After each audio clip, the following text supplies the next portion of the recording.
আসসালামু আলাইকুম ওয়া রাহমাতুল্লাহি ওয়া বারাকাতু। প্রতিদিনের মতো আজকেও একটি নতুন সকাল শুরু করলাম আল্লাহর অশেষ রহমতে। আজকে আমার ১ম প্ল্যানই ছিল যে আমার বাগানের ২ টা গাছের খুব খারাপ অবস্থা ছিল। একটার ডাল এভাবে পচে যাচ্ছিল এবং আরেকটার গাছের গোড়া আরেকটা গাছ হওয়াতে ওইটা ঠিক মতন পানি পাচ্ছিল না, এ কারণে শুকিয়ে যাচ্ছিল।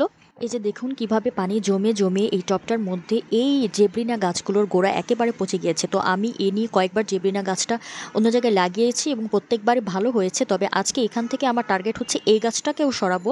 যেটা এখানে দেখতে পাচ্ছেন যে অন্য আরেকটা গাছের গোড়ার মধ্যে হয়েছে। এই গাছটা পানির অভাবে শুকিয়ে যাচ্ছে। তো ১ম এই আমি একটা খুন্তির মতন দিয়ে গাছটিকে উঠিয়ে নিলাম এবং চেষ্টা করব এখন আমি গাছটাকে রেস্কিউ করতে।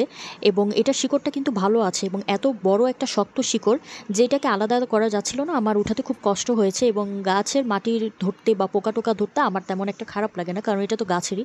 এটা তো খারাপ কোনো কিছু না।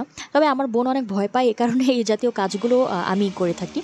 এখন আমি যেখানে গাছটা লাগাবো সেখান থেকে আমি মাটি আলগা করে নিচ্ছি এবং যতটুকু সম্ভব চেষ্টা করছি যে ভিতরে গর্ত করে এই মূলটা বা শিকড়টা এখানে দিয়ে দেওয়ার। তবে এখানে আপনি দেখছেন যে এখানেও অন্য একটা গাছ লাগানো ছিল এবং এটাতে প্রচুর পরিমাণ ময়লা আছে।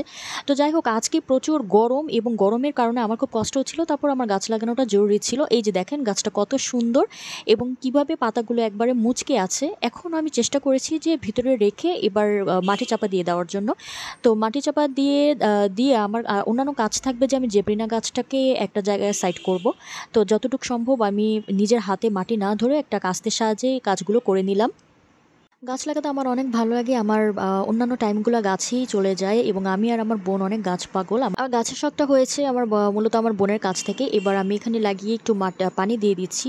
পানি দেওয়ার পর আমি পাতাগুলো আবার পরে হালকা করে ধুয়ে নিব যাতে কাদা, কাদা ভাবটা চলে যায়। আমার গাছ মোটামুটি এটা লাগানো হয়ে গেছে।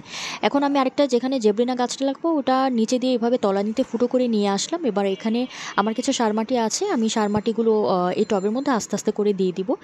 এখানে সাদা যেটা দেখতে পাচ্ছেন ওটা হচ্ছে ডিমের খোসা। মাটির সাথে মিশিয়ে দেই, এটা ভালো পটাশিয়াম হিসেবে কাজ করে। তো যাই হোক, এখানে বৃষ্টির দিন এবং ভালো পরিমাণে কেঁচোই আছে। আমি হাত দিয়ে ধরলাম না। গাছগুলোকে আমি এখানে রেখে এবার আমি মাটি চাপা দিয়ে দিচ্ছি। তাছাড়া মাটি চাপা দিতে, দিতে গাছ লাগাতে, লাগাতে একটা কথা বলে থাকি। আপনারা যারা ভিডিও অল্প একটু দেখে ধাক্কা দিয়ে অন্য ভিডিও দেখেন, আপনাদের যদি ভিডিও দেখার মতন এতটুকু ধৈর্য না হয় তাহলে কিন্তু ফেসবুকে কিছু করতে পারবেন না। কারণ ফেসবুকে আপনি যতই চালাকি করেন না কেন, ফেসবুক কিন্তু সব কিছু ধরে ফেলে। হয়তো মানুষ দেখতে পারছে না, তবে ফেসবুক ধরে ফেলে। তো যদি ভিডিও ভালো লাগে তাহলে যে কারো ভিডিও হোক সেটা পুরোটা দেখবেন। পরে হচ্ছে গিয়ে আপনারা একটা করে কমেন্ট করে দিয়ে আসবেন। তো এখন আমি গাছটা লাগিয়ে ফেলেছি। লাগিয়ে আমার এখানে জায়গার অভাব দেখে আমি কোনোরকম ২ টা টবের উপর রাখলাম গাছটাকে। আমার সব কাজ শেষ, কিন্তু এখন আমি ভয়ে আছি যে কাদাগুলার জন্য। এখন এই কাদার জন্য তো আজকে আমার আব্বু আমাকে খবর করে ছাড়বে।